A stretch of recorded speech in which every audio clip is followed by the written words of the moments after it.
노아의 세 아들이 있었다. 세 아들을 통해서.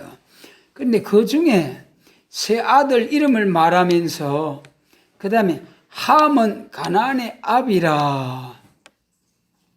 우리 인류의 시조가 누구예요?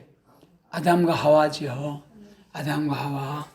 그런데 그 후손들이 쭉 번창해서 나올 때에 창세기 6장에서 이 가인과 셋의 후손들이 혼혈을 하게 될 때 싹 썰어버렸잖아요.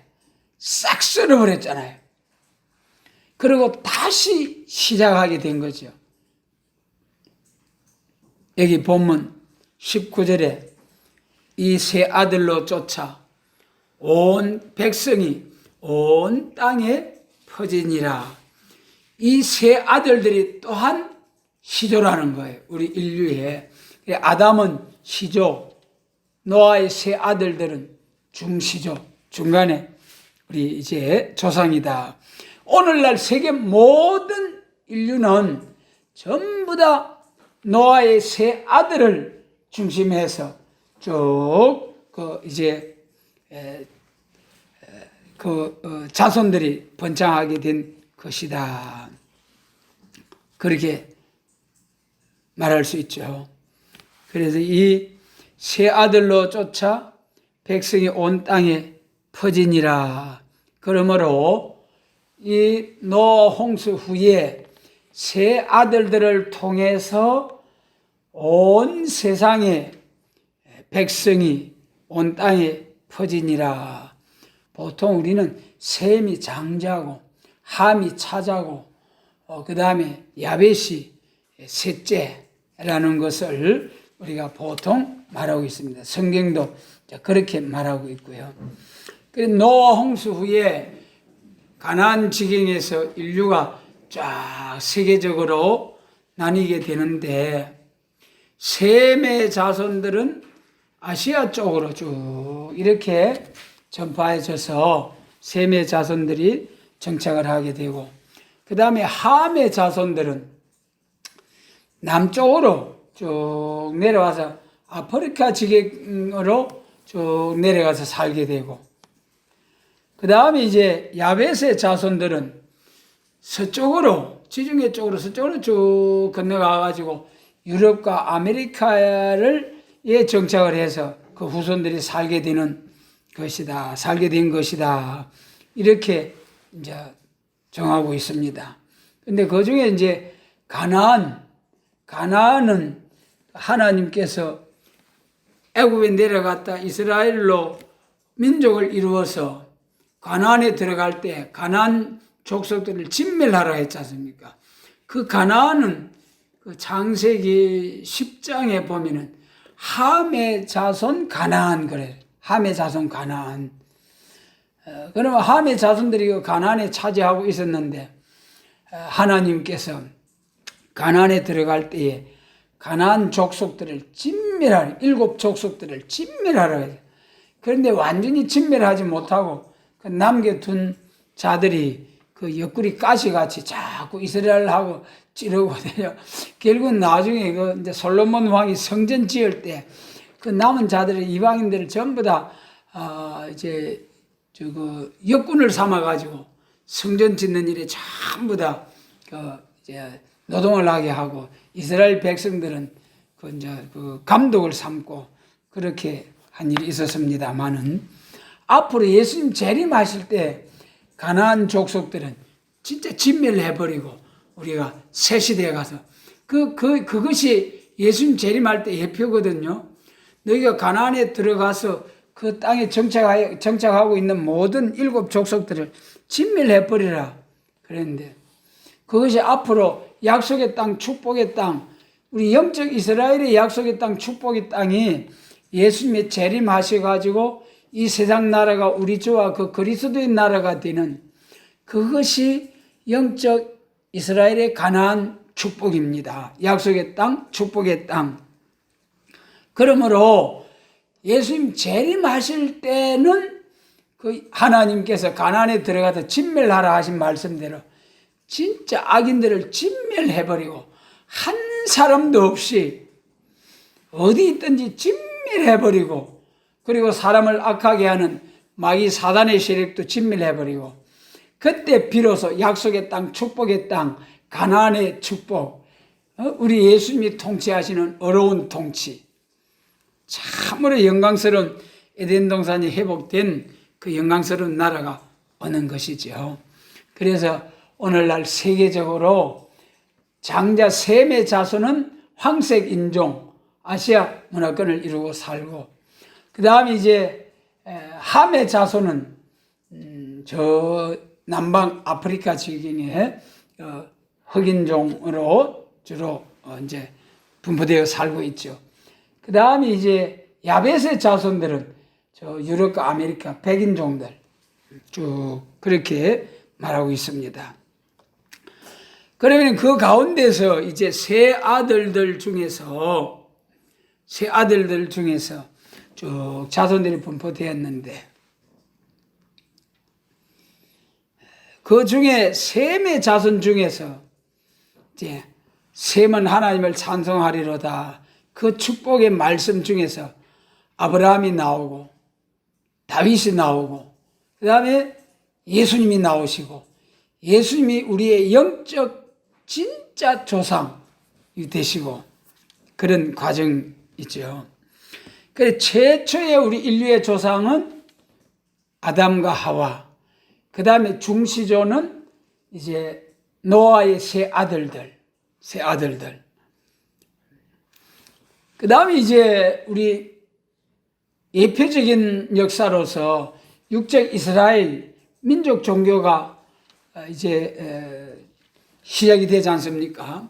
육적 이스라엘을 택해가지고 한 민족을 선민 이스라엘로 딱 지정하셔서 그 이스라엘 민족을 예표적으로 보여주신 거예요. 그 민족이 하나님의 말씀에 순종하면은 하나님이 흥하게 하시고, 하나님의 말씀, 시내산에서 모세를 통해 나타내 주신 그 말씀을 거스려 행하면은 주변 강대국을 쳐서 사랑하는 백성이라도 가차없이 쳐서 이제 골병을 들여놓고 그런 것이 구약 이스라엘의 역사지요.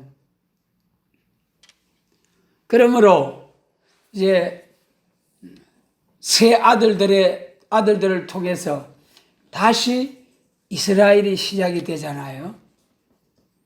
그때 창세기 12장에서 이방족 중에서 딱 아브라함을 선택해가지고 인도하시는 하나님. 아브라함이 셈의 자손. 아브라함을 통해서 이삭, 야곱, 이스라엘의 12지파, 육적 이스라엘 선민, 선지국가가 이루어지는 거죠. 그러니까 이스라엘 백성들은 모세가 아버지, 조상이다, 시조다, 아브라함의 자손됨을 아주 소중히 여기잖아요. 마태복음 1장 1절에서 그 복음서를 쓰실 때 첫 번째로 아브라함과 다윗의 자손 예수 그리스도의 세계라. 여러분, 얼마만큼 이스라엘 민족이 아브라함을 중요시하는지.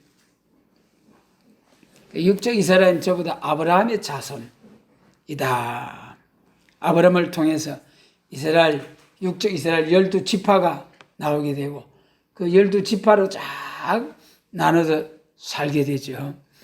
그러므로 시조가 아담, 또 노아, 그 다음에 아브라함, 그 다음에는 이제 아주 중요한, 그 다음에는 이제 아브라함을 통해서 육적 이스라엘 민족이 형성되어져 가지고 모세의 율법을 통해서 민족 종교가 이루어지고 선민행정법을 주시고, 그래가지고 쭉 예수님 당시까지 율법 시대 민족 종교로 내려왔잖아요. 그 다음에 이제 은혜 시대, 영적 이스라엘 딱 넘어가는 아주 중요한 예표 시대에서 이제는 본격적인 참 구원이 이루어지는 메시아 예수 그리스도를 통해서 이 영적 이스라엘 시대로 넘어가는 과정이죠. 그러므로 그 다음에는 이제 진짜 우리의 조상이 되는 것은 아담과 하와에서 예표적인 조상이고 예수님이 우리의 구주시고 진짜 예수님이 요한복음 1장에서 태초에 말씀이 계시니라 이 말씀이 하나님과 함께 계시니라 그러면서 이 말씀이 그가 없이 창조된 것이 하나도 없느니라 그래가지고 말씀이 계시고 하나님과 함께 말씀이 계셔가지고 그 말씀이 하나님과 함께 천지와 만물을 창조하시고 우리를 지으신 하나님 우리를 지으시고 역사해 가시는 하나님이시다. 예수님이 나의 창조주시며 진짜 거슬러 올라가서 예수님이 조상이시다. 창조주이시다. 그런데 이제 율법 시대가 끝남과 동시에 예표 시대가 끝나고 영적인 이스라엘 그래서 히브리서에서 율법은 장차 오는 좋은 일의 그림자요 참 형상이 아니다. 그렇게 말씀하신 바와 같이 이제는 참 형상, 참된 구원이 이루어지기 시작한 것이 예수님을 통해서 이루어지는 거죠. 그리고 우리는 예수님의 제자, 예수님 전도할 당시에 우리가 요한복음 9장 28절을 찾아서 한번 읽겠습니다. 요한복음 9장 28절 이게 무슨 말씀이냐 하시면은 요한복음 9장 28절에 그 나사렛 예수님을 통해서 그 소경된 자가 눈을 떠버렸어요. 소경된 자가 눈을 떠버렸어요. 그러니까 예루살렘 사람들이 예루살렘 제사장과 당국자들이 네 눈 어떻게 해서 떴노? 그러니까 예수님이 내 눈 띄워줬습니다. 야 임마 그 사람은 나사렛 목수 아들이야. 그 사람이 어떻게 네 눈을 띄워주노? 그래가지고 그 부모님들한테 또 부모님께 또 물었어요. 그러니까 그 부모님은 그 얼마가 장성했으니까 다 컸으니까 가한테 가서 물어보시오. 그렇게 하고 예수님이 눈 띄워 주신 것을 이제 회피하는 거예요. 대답을 왜 그랬다고 했습니까? 그 당시에 예수님을 믿는 자들은 교회에서 쫓아내 출교시키버려. 그러니까 그 부모님들이 자식이 예수님으로부터 눈을 떠가지고 고침을 받고 왔는데도 불구하고 그때 교회에서 출교를 당하면은 지옥에 떨어진 줄 아는 거예요. 그와 같은 때예요. 그렇기 때문에 그걸 두려워했어요. 그때 그 부모님한테도 물어보니까 또 그런 거예요. 그러니까 또다시 그 눈뜬 청년한테 물어보는 거예요. 아니 새로 한 번 더 말해봐라. 진짜 내 눈 누가 뜨게 해줬노? 어째 떴노? 그래 보니까 아니 당신들도 그 예수님의 제자가 되려고 거락합니까? 내가 이야기해도 또 와 묻습니까? 그때 나온 말씀이 여기 9장 28절 같이 한번 읽습니다. 저희 그 27절부터 28절 같이 읽어요. 대답하여 내가 이미 일렀어도 듣지 아니하고 어찌하여 다시 듣고자 하시나이까?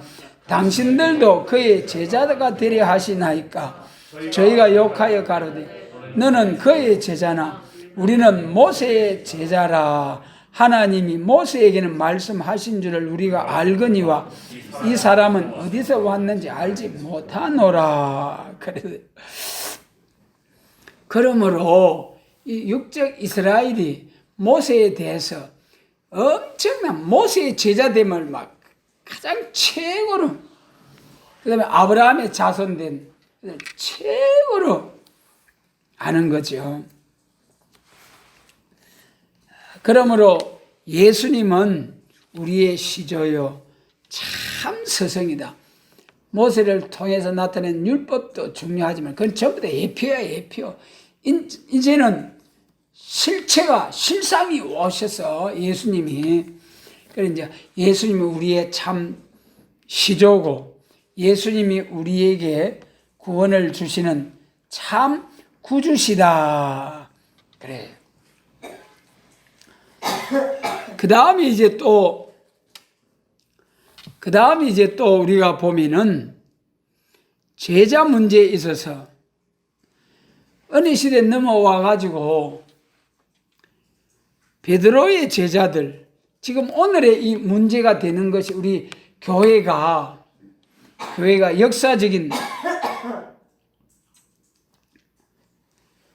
오늘의 이 교회가 역사적인 문제가 되는 것은 베드로 제자냐, 그 다음에 누구 제자냐, 사도 요한 레자의 제자냐, 이건 문제 때문에 지금 큰 문제가 일어나고 있는 거예요. 예수님 당시에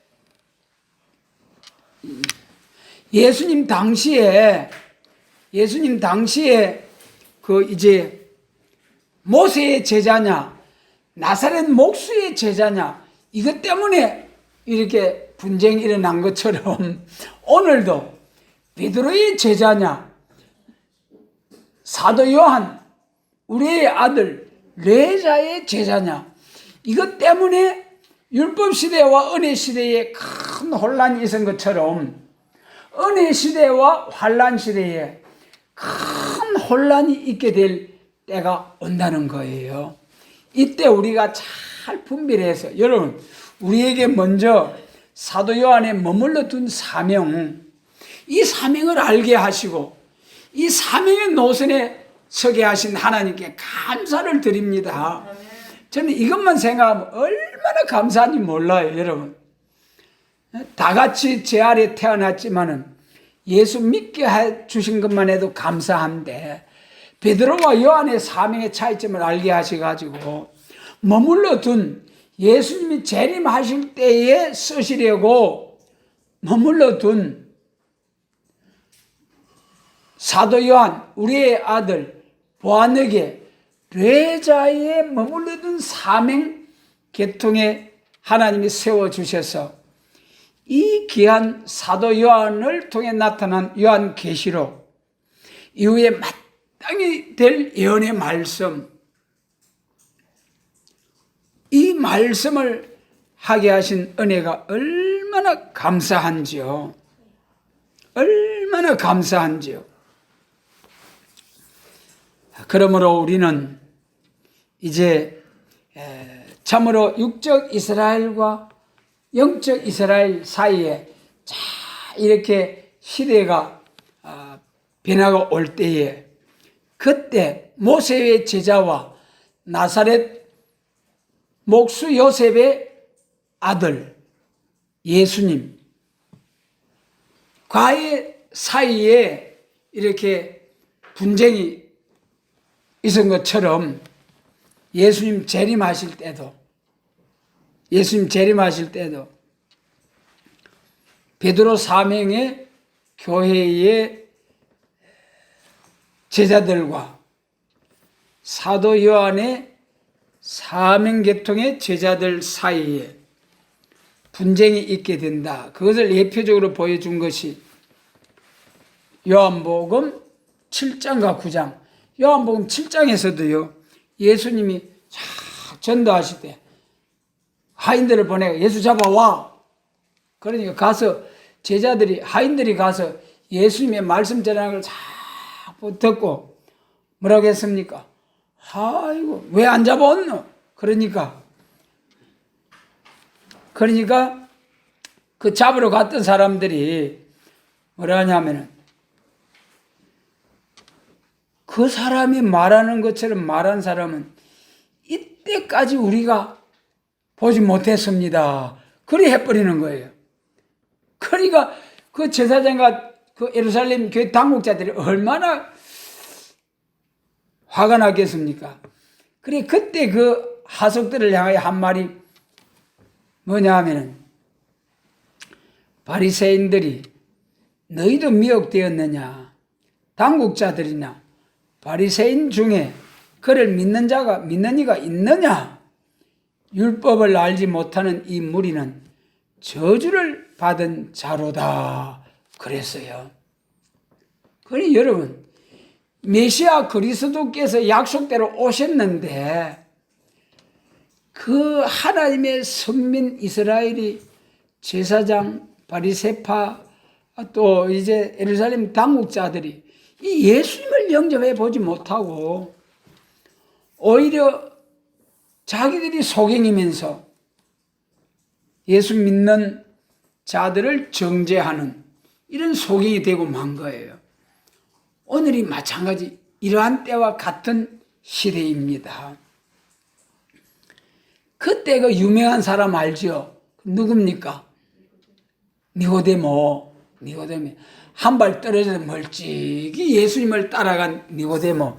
참 니고데모가 요한복음에서 3번 나오죠. 3장, 7장, 19장에서 나와요. 중생에 대해서 예수님한테 가르침을 받으러 가서 개인 지도를 받으셨고, 그 다음에 요한복음 7장에서 그때 예루살렘 당국자들이 너무 엉뚱한 말을 하거든요.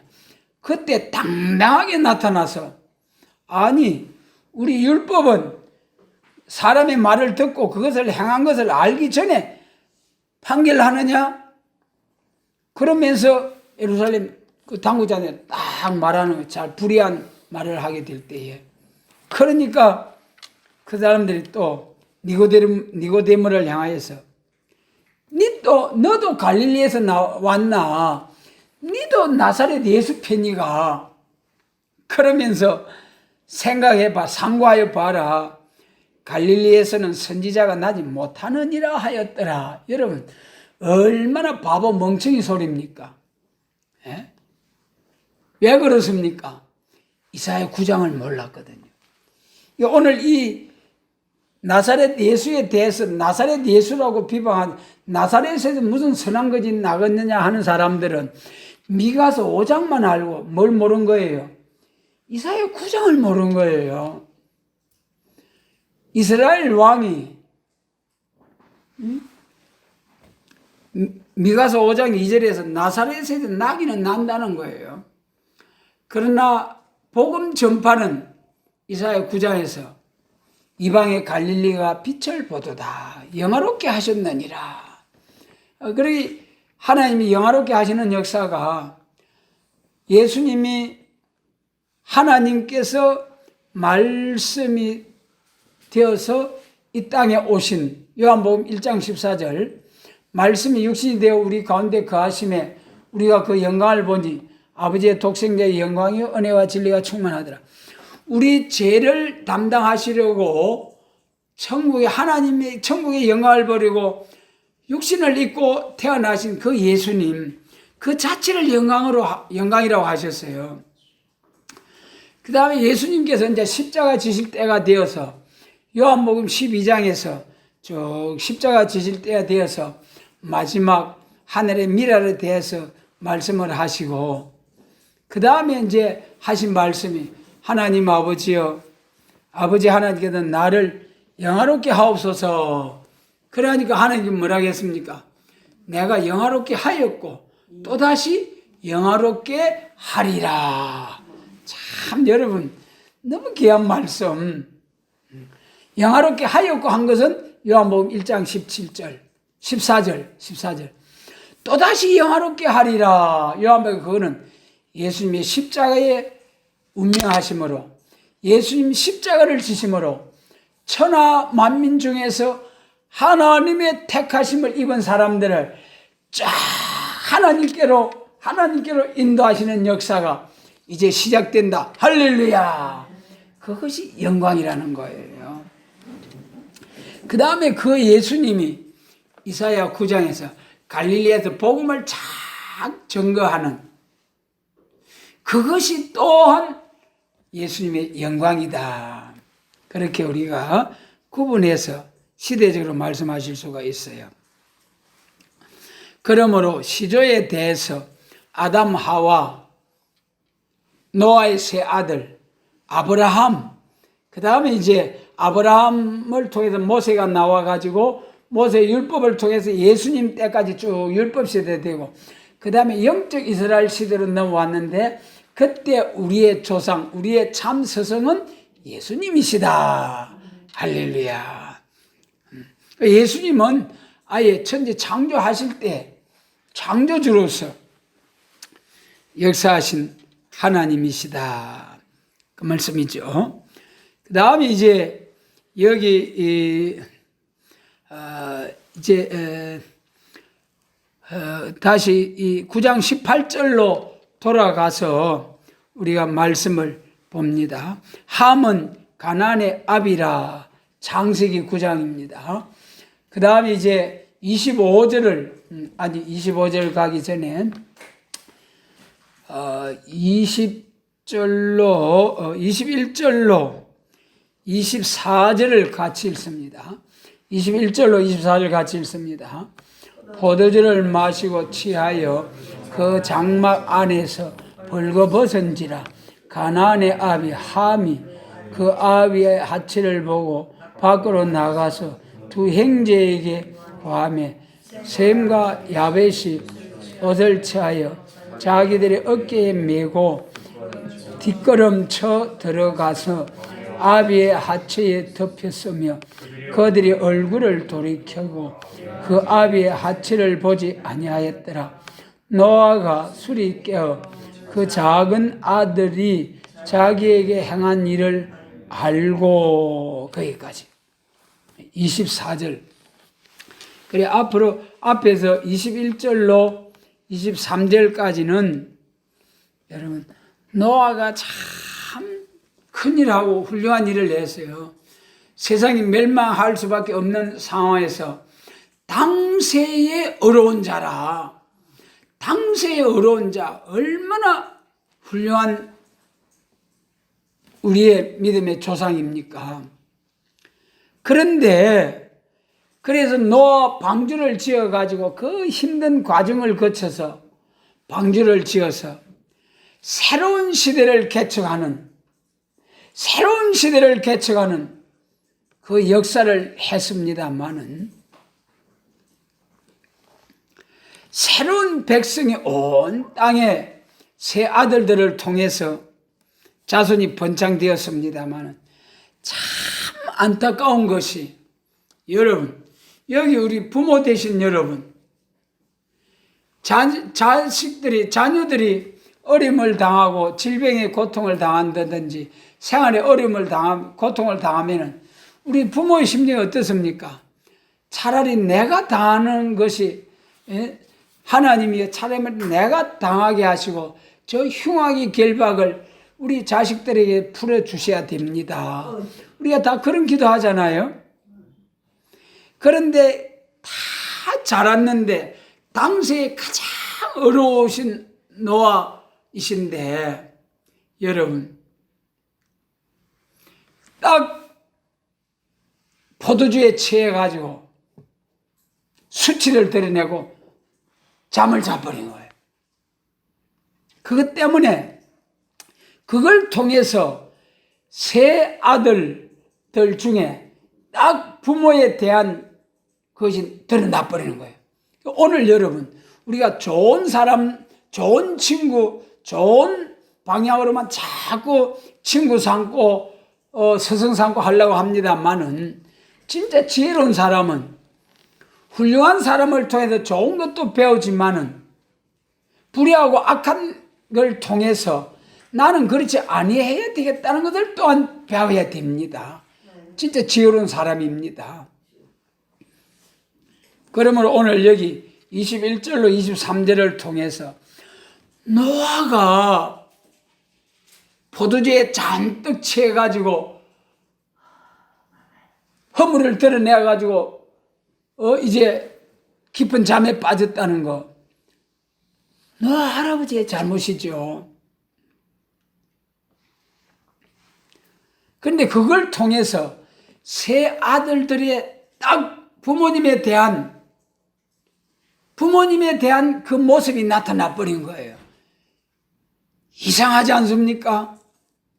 하나님께서 이런 과정을 통해서 자녀들을 시험하신다는 걸 아시고 평소에 우리 마음에, 여러분 그렇잖아요.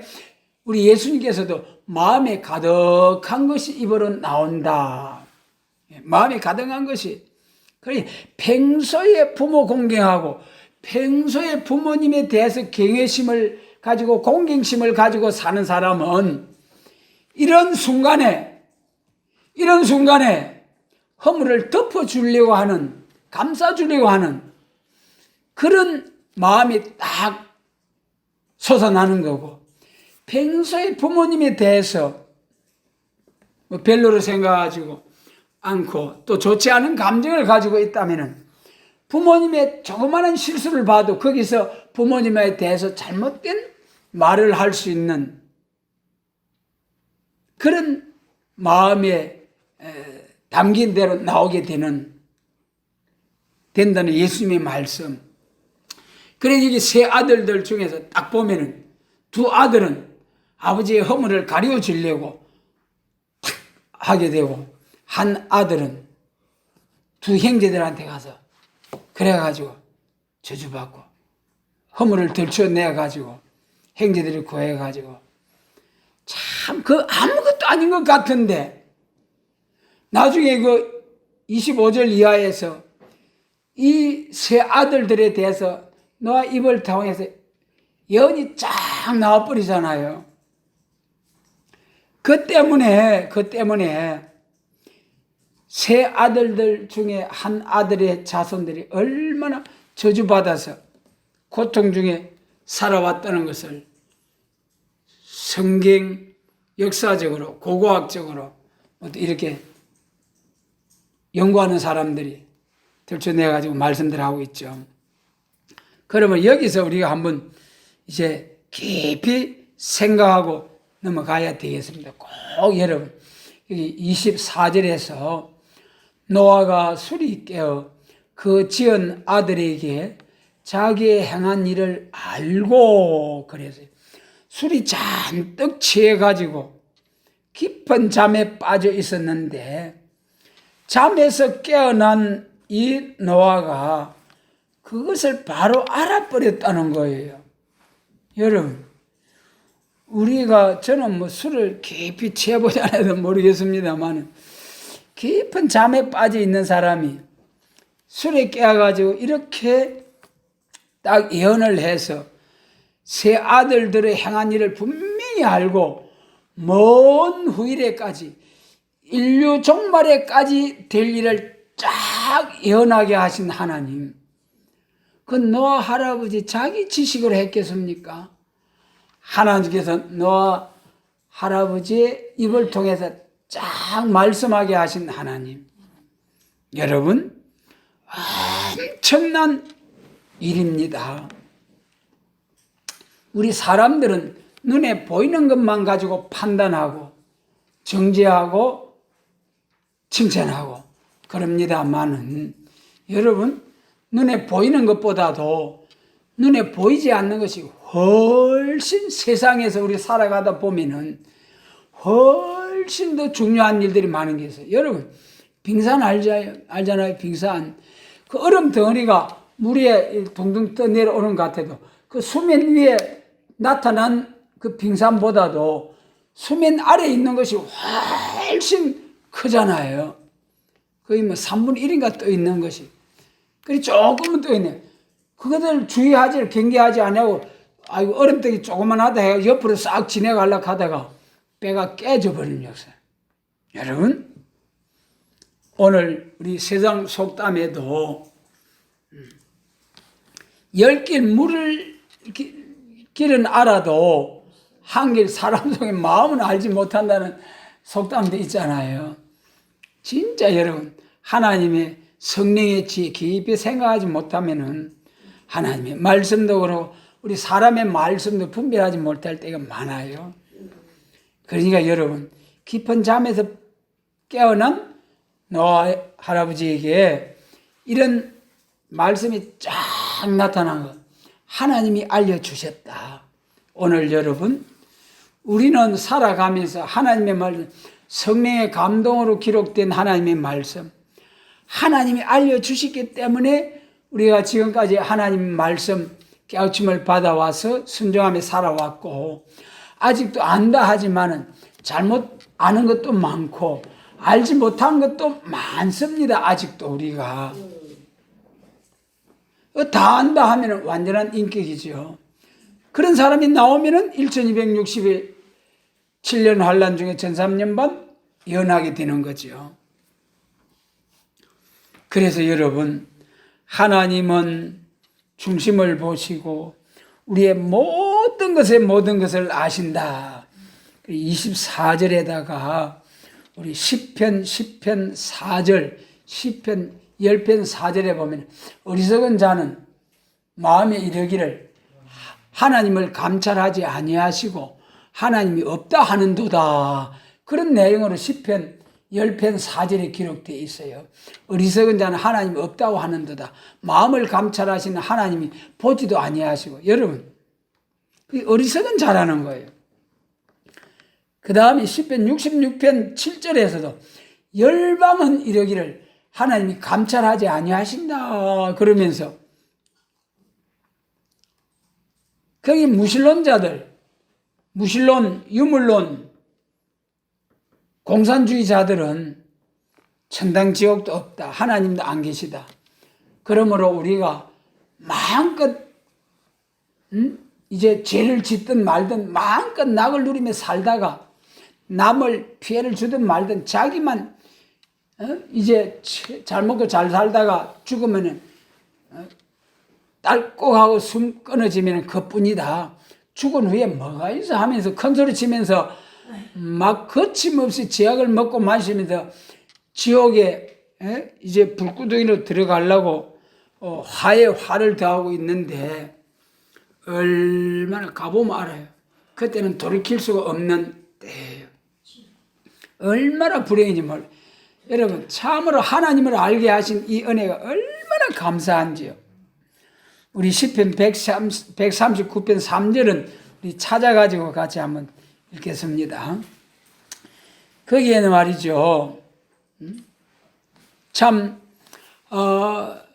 내가 시편 139편 시편 139편 잘 아시는 말씀인데, 내가 하나님을 피하여서 어디로 가리까? 그리 쭉 말씀하면서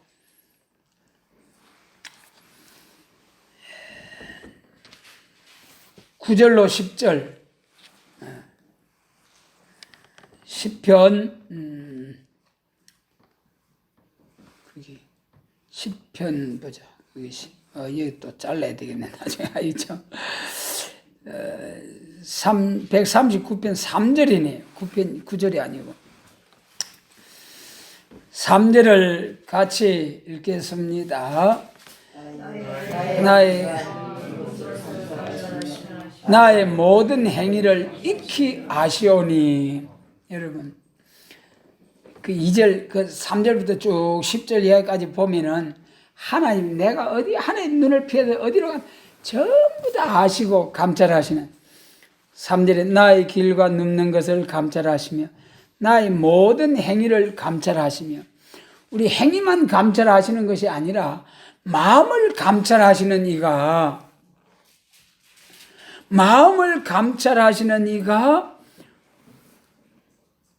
나의 모든 것을 감찰하신다는 거예요.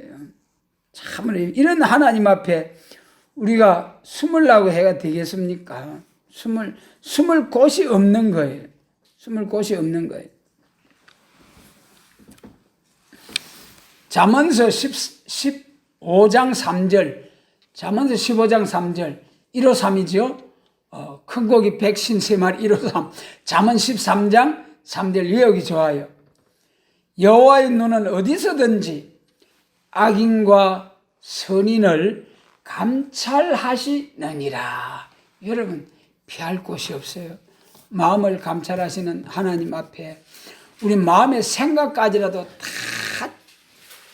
처벌하시는 하나님, 선한 마음을 품고 선한 일을 도모하는 자에게는 침상에서도 악을 꾀하는 자는 벌을 내리시고 밤엔 내 영혼이 주를 사모하는 심령들은 새 시대에 들어갈 인격을 이루게 하시고, 여러분, 우리가 마음이라는 그릇에다가 우리가 어떠한 마음을 품어야 되겠는가?